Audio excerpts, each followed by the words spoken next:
Hi, everyone. Welcome to Band-Aid Lyme again.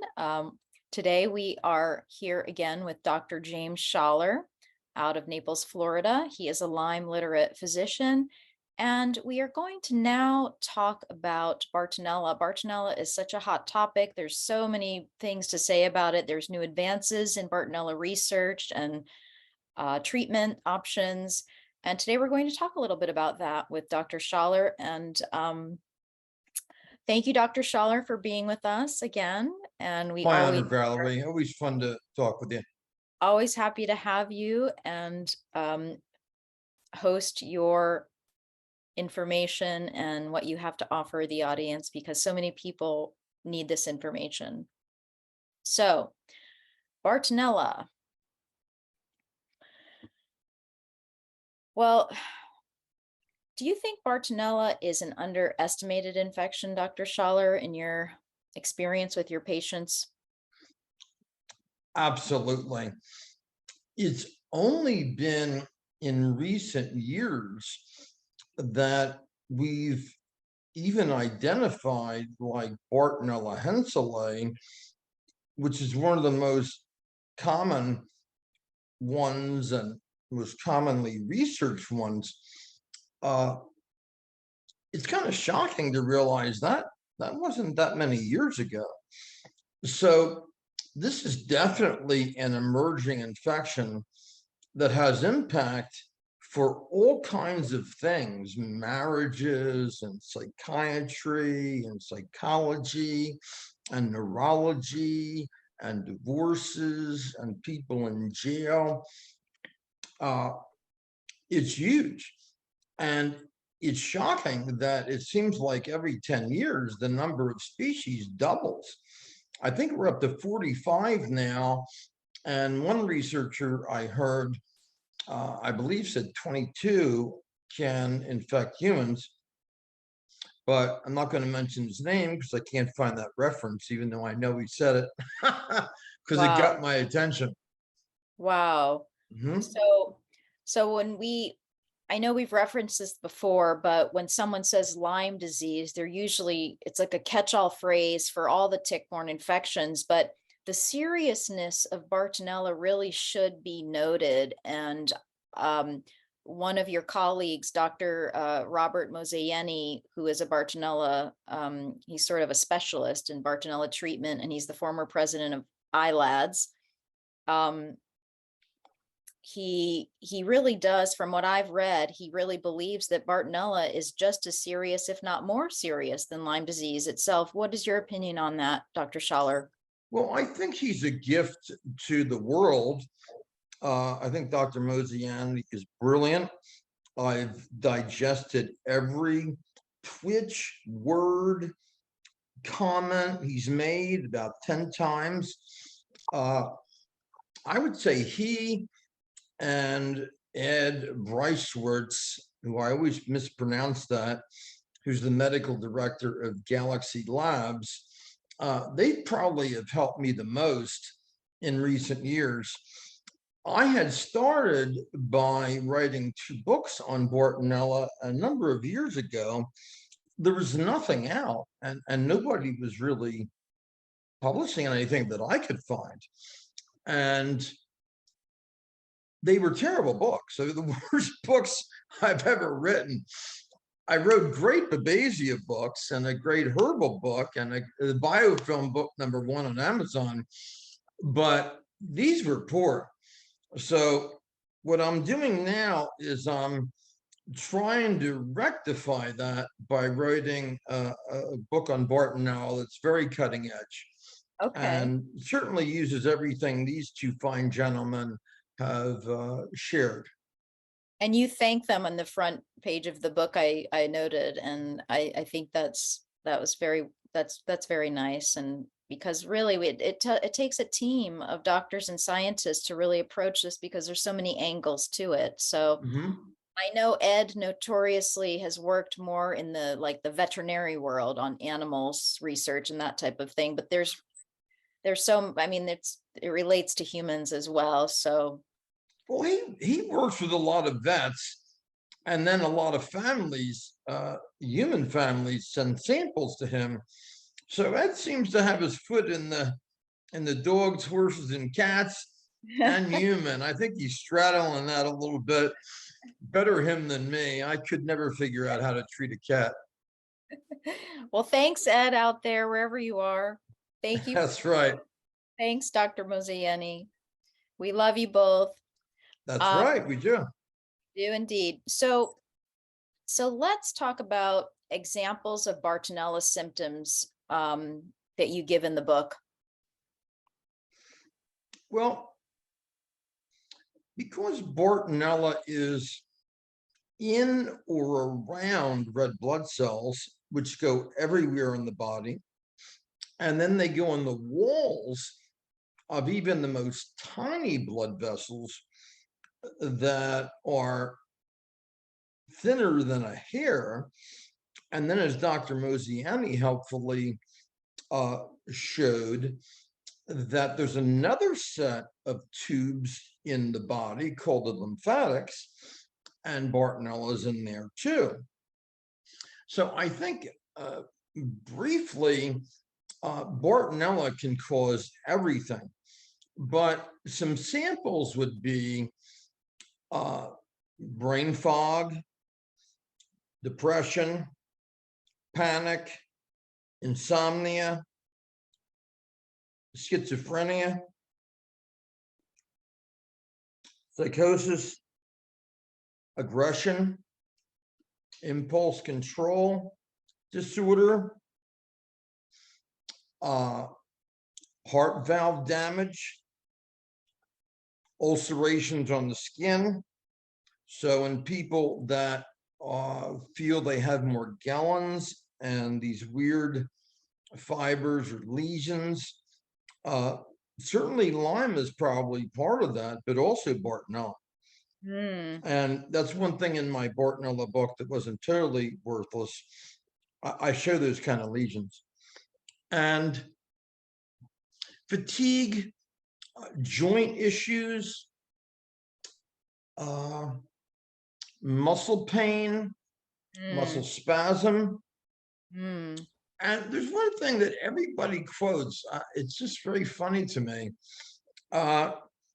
Discomfort on the bottom of the foot. Yes. It may be because if you ever dissect the bottom of the foot, and I do it at least every Saturday night, there are so many tiny muscles and tiny ligaments, and it's so dense. It's really quite surprising. You think, oh, okay, I'll just dissect the foot. This will just be a few hours. And 2 weeks later, you barely started. So it may be that Bartonella in those 3 areas we talked about, in the capillaries, those very tiny blood vessels, and the red blood cells and the lymphatics, are so dense in the foot that you may have discomfort there. So Yeah, I have. that's why that's going on. Yeah, I have definitely experienced that. So I jotted down some notes: anxious behavior, depression, cruel behavior and uncharacteristic behavior, irrational decisions, insomnia, hallucinations, actually, delusional behavior, schizophrenia, as you mentioned, a complete change of character, et cetera, joint fibromyalgia pain, osteoarthritis, and that was referenced in one of Dr. Mosiani's articles. Very good Nerve article, by the way. tingling and burning sensations in the body, confusion, Oh, head, that's very important. Yes, it's in the book. I forgot to mention it. and in your one of your earlier book, you took pictures of different patients with these like red striations on the different areas of the body, the back, the legs. They look like stripes or other marks on the body. So Well, one thing that Dr. Mosiani mentioned, and I can't remember if his colleague is Fisher or Erickson,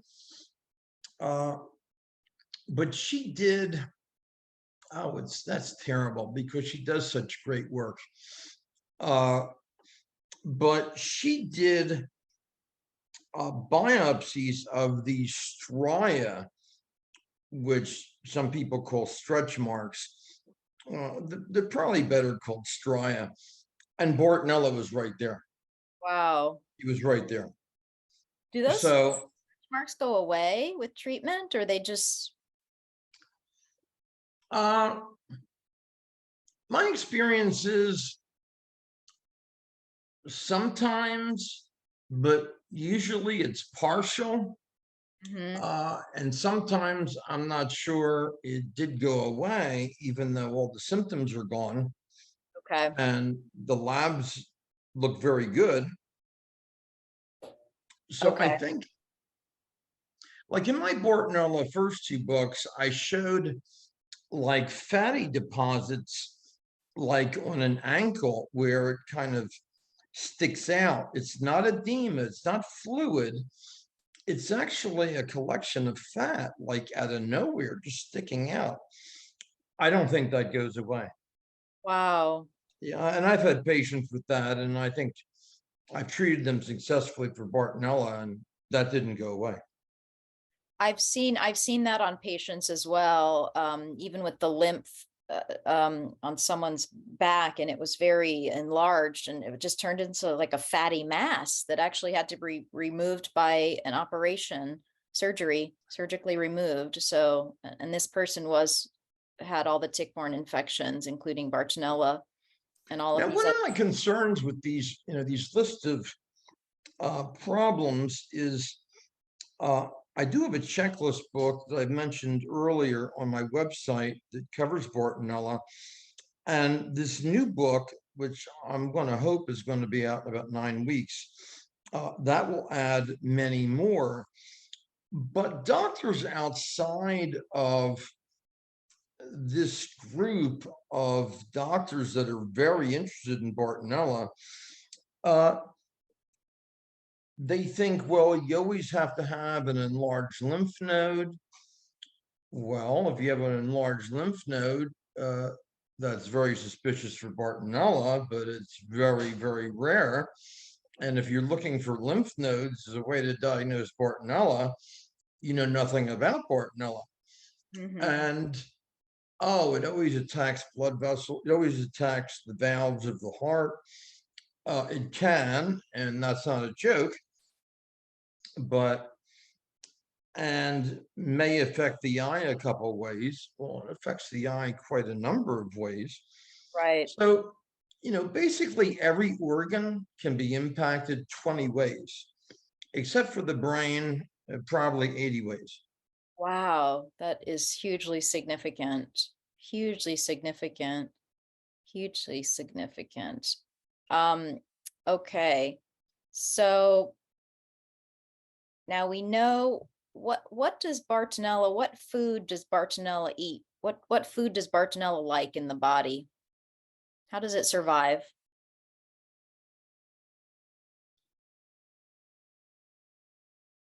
You know what? I forget.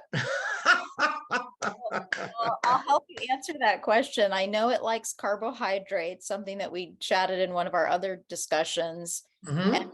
also read that it needs iron to survive. Mhm. It, iron. Yeah, I've heard some people talking about manipulating different minerals to try and keep it at bay. I didn't know what to think of it. I still don't know what to think of it. I'm not against it or for it. I just haven't gotten around to thinking about it. Right, right. I guess for me, I'm really about action. I'm really probably best suited to be an emergency room doctor who takes 4 hours with you each time you come into the emergency room. So if it doesn't show really clear benefit, I file it for next year. Okay. Very so so Bartonella, now we did have an earlier discussion about depression and tick-borne infections. let's talk about the relationship between Bartonella and suicidal tendencies, perhaps. Yeah. There's no question it upticks depression. So let's say your mother was depressed and your father's father was depressed.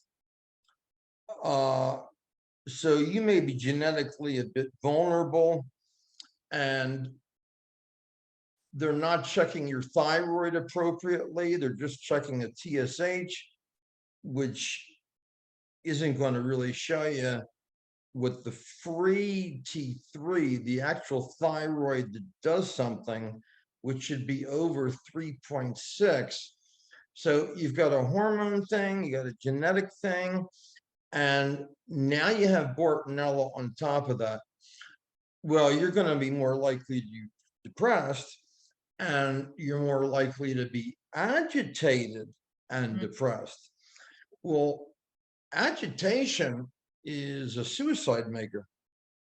Right, You do not want hopelessness, and you do not want agitation in a suicidal person. right, right.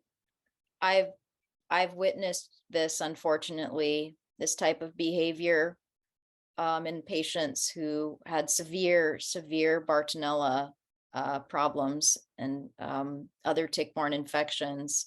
So I know that it's real, um, and it's sad, unfortunately. Mhm.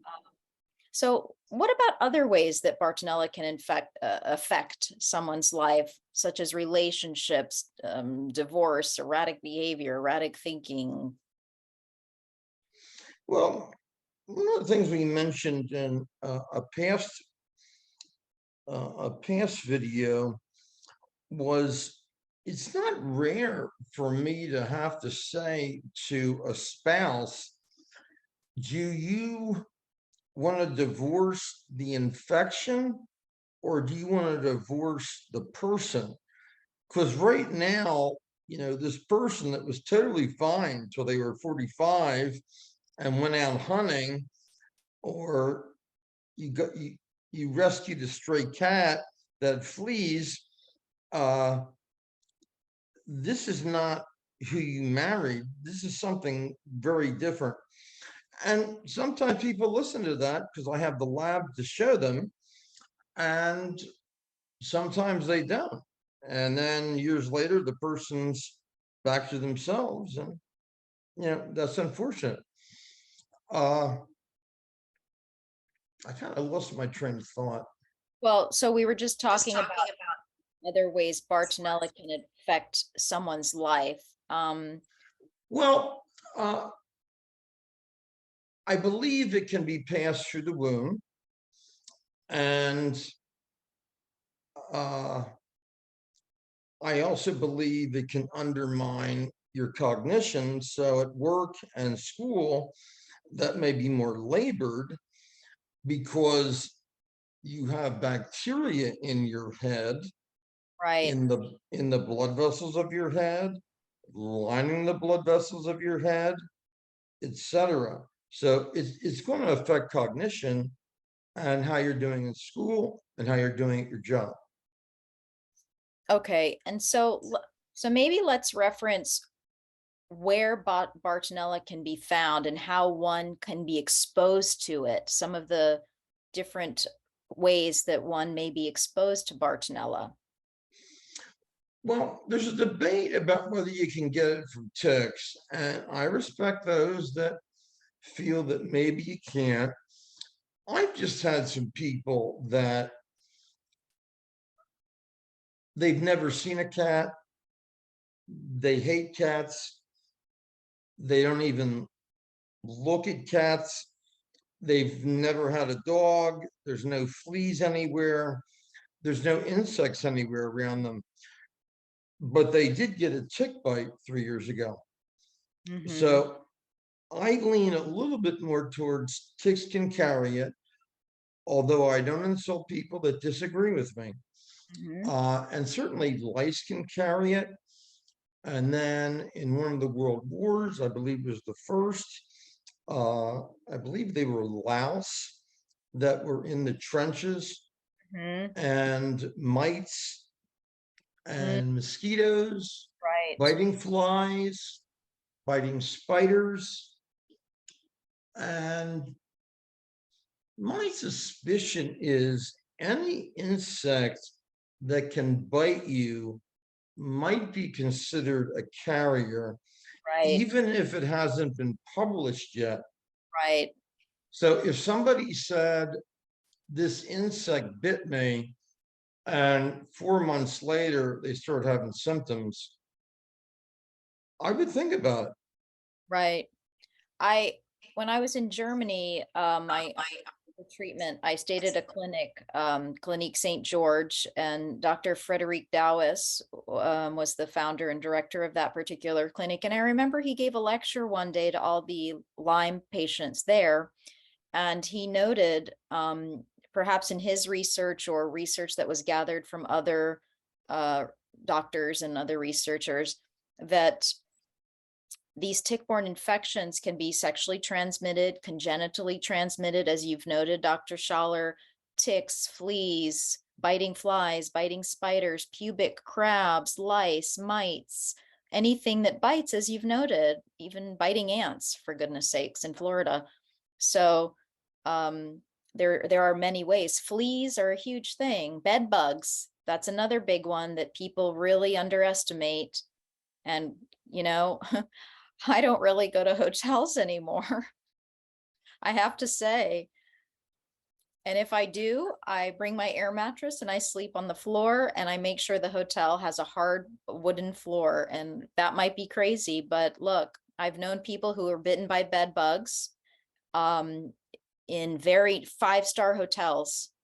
And as a matter of fact, I found bed bugs at a five-star hotel in Germany, and I checked myself right out of the door in 5 seconds.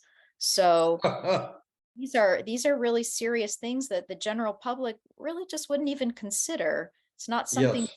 and it's just not on their radar to think about these matters. And I But think something you said that's very important.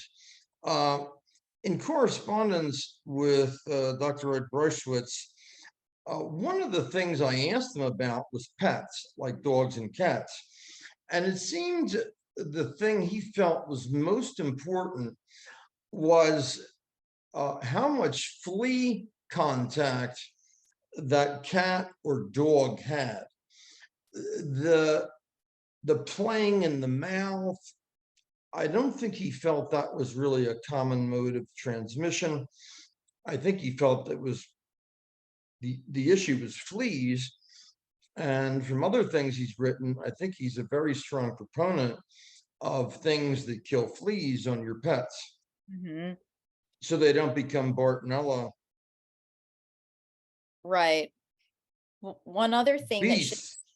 So they don't yeah, become Bartonella beasts. yes, We yes. just made that up. Next year, you're going to realize we made that up on December 26th, 2022. Oh my, it's gonna go There you down. go. Another thing to be noted is blood transfusions, organ transfusions, and once you are diagnosed with tick-borne infections, please, audience, do not give blood. Just do not. You are no longer a candidate to give blood because you will infect someone else. So The other that's, thing I've seen is people may test someone for Lyme, and they might actually test them at a pretty good lab like IGeneX, but they don't test them for Babesia, and they don't send samples to Galaxy for Bartonella or IGeneX for Bartonella or T Labs, which Dr. Mosiani runs and is really good. They don't send them there. Uh, Armin in Europe, uh, and then Infecto is best, in my opinion, to use later on, maybe 9 months after you start. mhm, And if somebody's only testing you for Lyme, you know, all of these infections may take 2 to 3 months of treatment where you're killing the infections. and the debris of the Lyme Babesia, or in this case, Bartonella, is kind of leaking out like broken grapes, Mm, that the immune system will jump and start making antibodies. Well, mm, they're the cheapest tests to do, but Ed Rushwitz's father, who passed away, his Bartonella didn't turn up positive, even with a very aggressive testing, till perhaps 2 months after he was admitted, although I don't have the exact timeline perfect. But I think Ed's point is that you can't really rely on antibodies to do this. And that's why he recommends 3 PCR tests on different days. And that tends to detect very reasonably, but sometimes it's hard to get people to agree to that.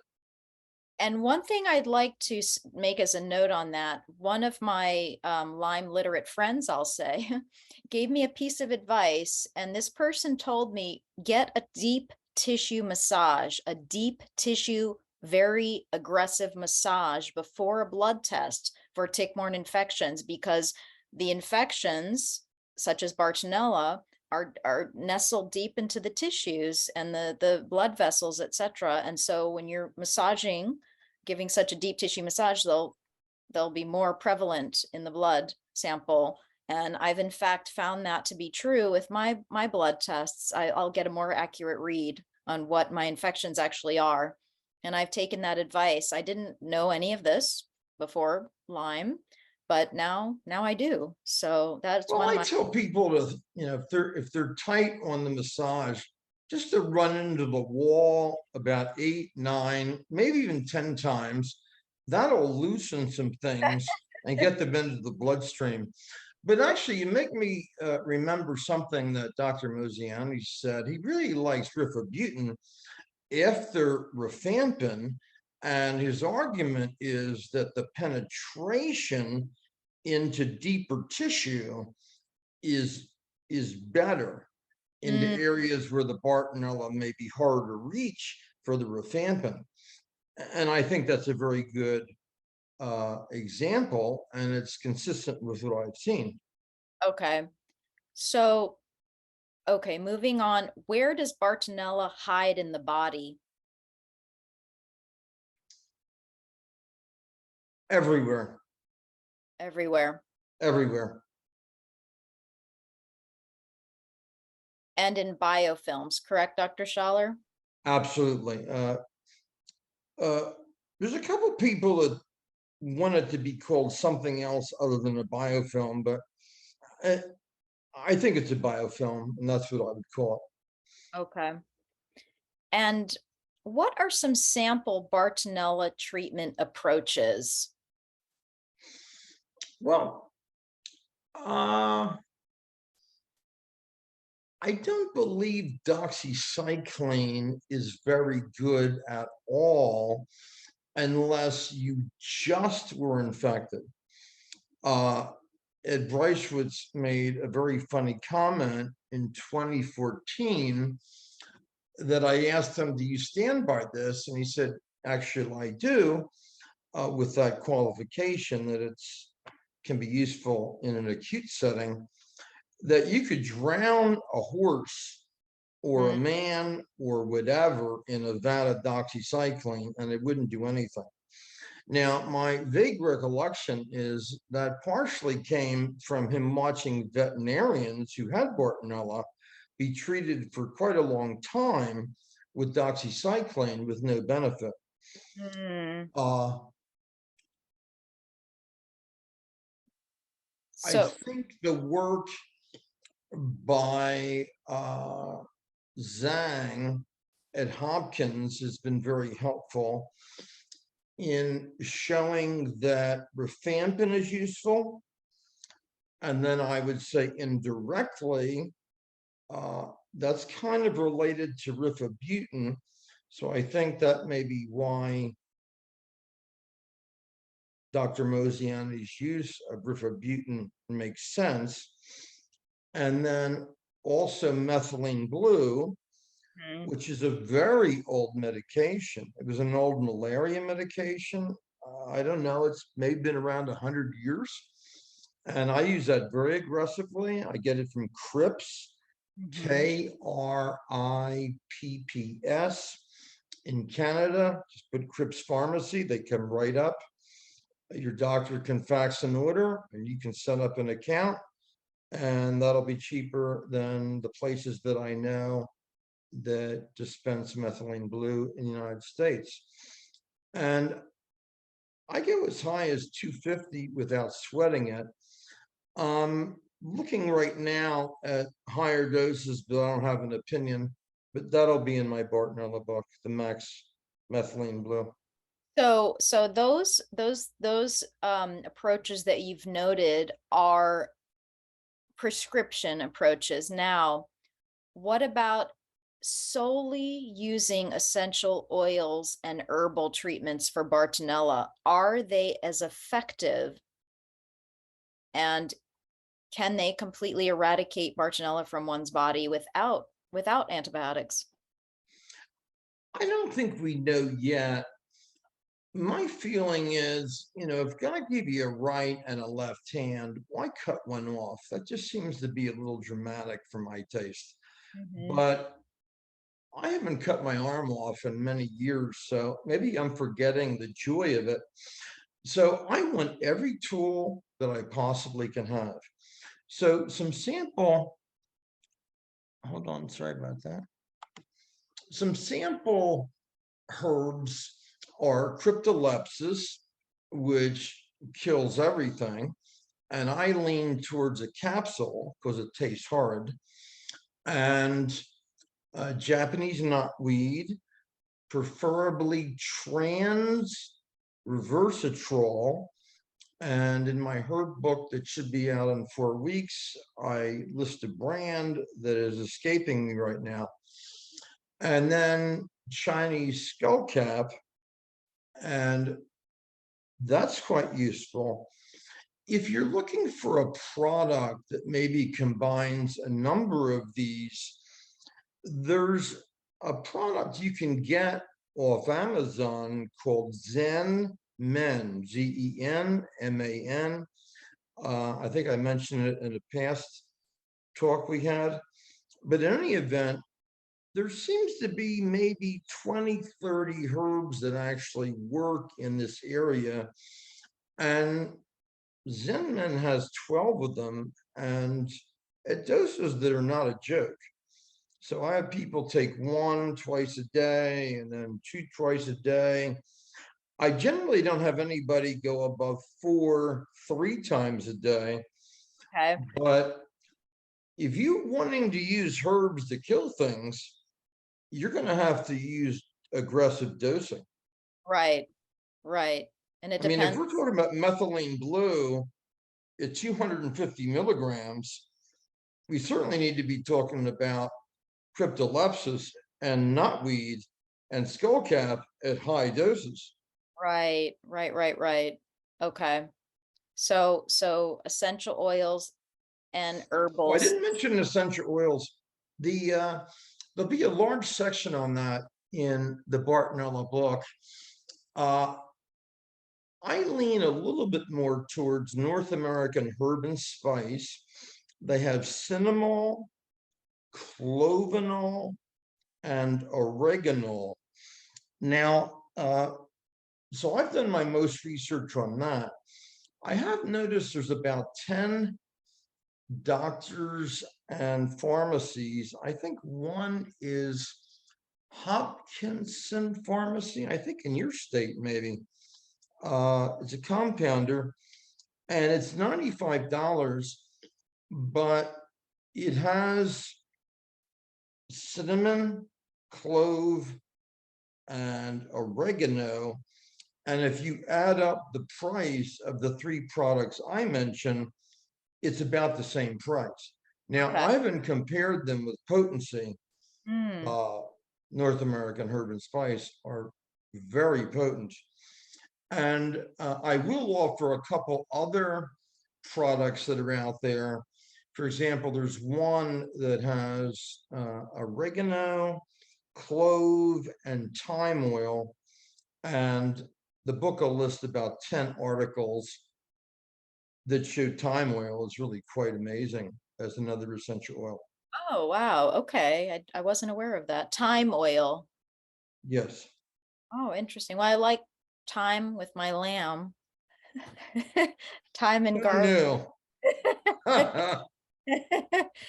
Um, matter of fact, we had it yesterday for our Christmas dinner, lamb chops. And they were quite good. Oh, yeah. So, There okay, so we've quite a lot of information. is two more drugs, if I can be rude. I'm Sure, never rude, as you know. sure. There's a drug, macrobid, that was also, I can't remember if it was Embers or Zhang that mentioned it as being a good potential drug against Bartonella, but I haven't heard people talking about it. So I've been using it. It comes in 100 milligrams. And so I'm going to do some more study on it, see if in actual people it's useful. The drug's been around quite a long time. And maybe some of the listeners might recall that if they had a urinary tract infection, that Mm, may have been the drug they were given, macrobid, and it's a very good medication. okay. One other thing is, I believe it was the Zhang article that an antifungal clotrimazole, uh, in America, you can only get that as a spray or a cream, Mm, but Crips and other compounders in the United States can make that into capsules. I like 20 milligrams slow release, 2 a day. For a child, that's obviously radically lower depending on weight and age. Uh, I have gone as high as 40 twice a day, and I think it's a pretty good thing. Now, there is a little literature on an oral that you sort of gargle with, or maybe get rid of yeast in your mouth, that raise liver enzymes. mm. I haven't ever seen that been a problem, but if you're going to use it, you might want to check liver enzymes while you're checking things anyway. Okay, that's very interesting and helpful as well, Dr. Schaller. Mhm. So are there any, we've covered quite a bit of information and there's a lot to look forward when the audience has the opportunity to look for your new book coming out soon in the new year of 2023. Now, are there any closing thoughts on Bartonella and the new book? In 25 years, the word Bartonella be much more known. If you go out on the street and you yell Bartonella, nobody will know what you're talking about. They'll think you're crazy. Trust me, I've tried this, and they call the sheriffs on me. But it's only because they don't understand Bartonella is the Lyme of the next 25 years. And Richie Horowitz said something that I really liked at your Band Aid uh, Lyme March 23rd conference. And it was approximately, we've got Lyme and Barton and Basia, but I'm thinking this Bartonella is a really big deal. Right. Well, as usual, I think Richie Horowitz is right on point.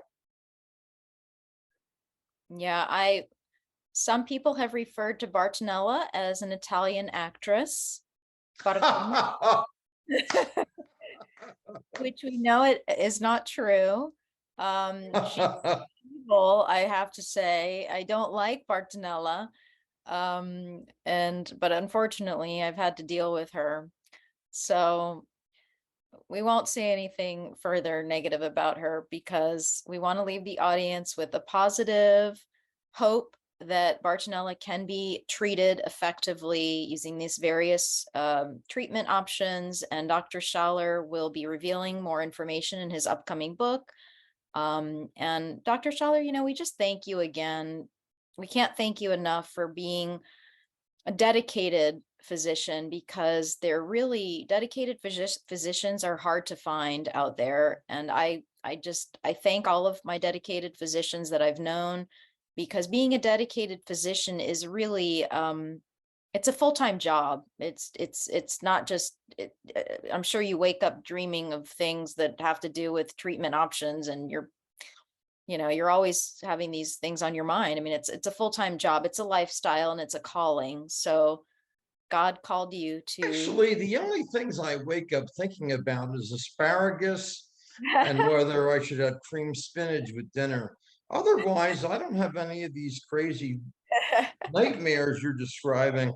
love cream spinach, but in the north, Absolutely. it's not so accepted. But down in the south, well, I grew up in the south, so we know we like to cream our different veggies, and Exactly.